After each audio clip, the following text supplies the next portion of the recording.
Assalamualaikum anak-anak ibu semua. Gimana nih kabarnya, sehat?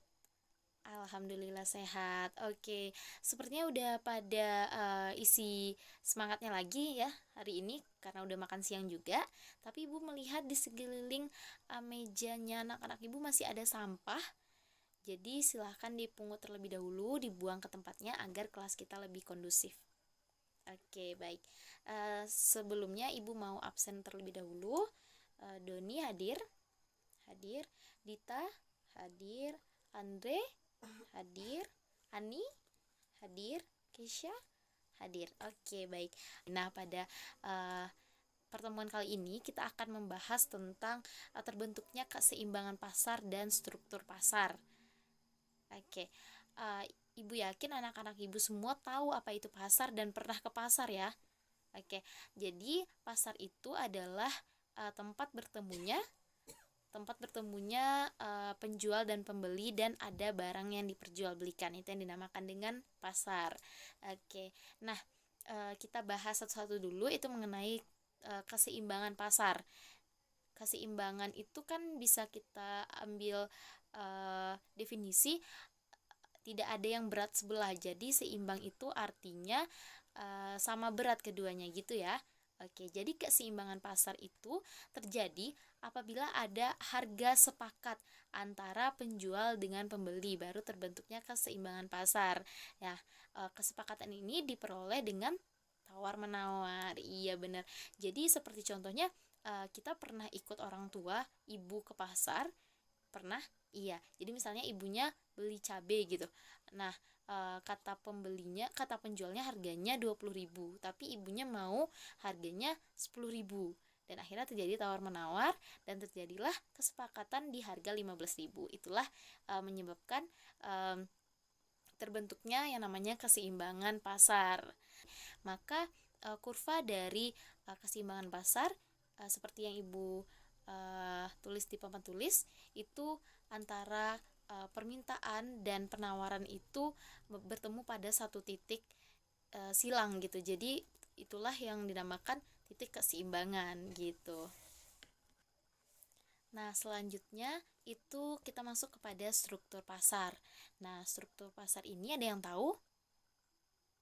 Oke, struktur pasar ini adalah penggolongan pasar ke dalam beberapa bentuk berdasarkan baik itu ciri-ciri, jenis produk yang dihasilkan, banyak perusahaan dalam industri, mudah tidaknya keluar atau masuk ke dalam industri periklanan gitu. Nah, anak-anak ibu semua, di struktur pasar ini dijelaskan apa-apa aja jenis pasar yang ada di kalangan masyarakat seperti itu. Nah, ibu mau tanya dulu, ada yang tahu jenis-jenis pasar? Iya, Dita? Iya, benar sekali. Pasar persaingan sempurna dan pasar persaingan tidak sempurna. Nah, oke, baik.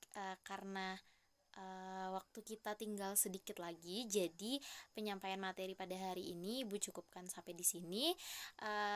Ibu mau mengulas kembali, merangkum kembali pelajaran yang telah kita pelajari pada hari ini. Ibu mau bertanya, itu berkaitan dengan jenis-jenis pasar, itu pasar persaingan sempurna dan pasar persaingan tidak sempurna. Ada yang tahu apa perbedaan mendasar dari pasar persaingan sempurna dan tidak sempurna seperti yang sudah kita bahas tadi? Ada yang bisa menjelaskan kembali? Ya, Amel?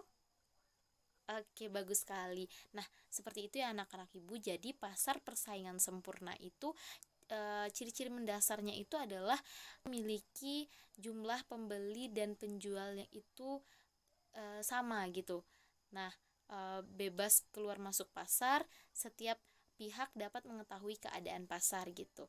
Nah, pasar persaingan tidak sempurna, betul kata Amel tadi. Jadi pasar persaingan tidak sempurna itu kebanyakan memang dikuasai oleh beberapa penjual saja, tetapi pembelinya banyak seperti itu. Dan tidak boleh secara suka atau secara bebas untuk keluar masuk pasar seperti itu. Oke, kita juga udah bahas tadi apa-apa aja itu contoh pasar persaingan tidak sempurna. Yang pertama, pasar monopoli, oligopoli, monopolistik, monopsoni. Nah, Jadi ibu mau beri tugas kepada anak-anak ibu. Jadi silahkan di rumah nanti dicari apa aja yang termasuk kepada pasar persaingan tidak sempurna ini. Berikan contohnya gitu. Misalnya pasar oligopoli ini adalah pasar yang dikuasai oleh beberapa pembeli. Contohnya di Indonesia itu apa? Pasar-pasar yang termasuk oligopoli, monopoli, monopolistik, dan akan kita bahas di minggu depan.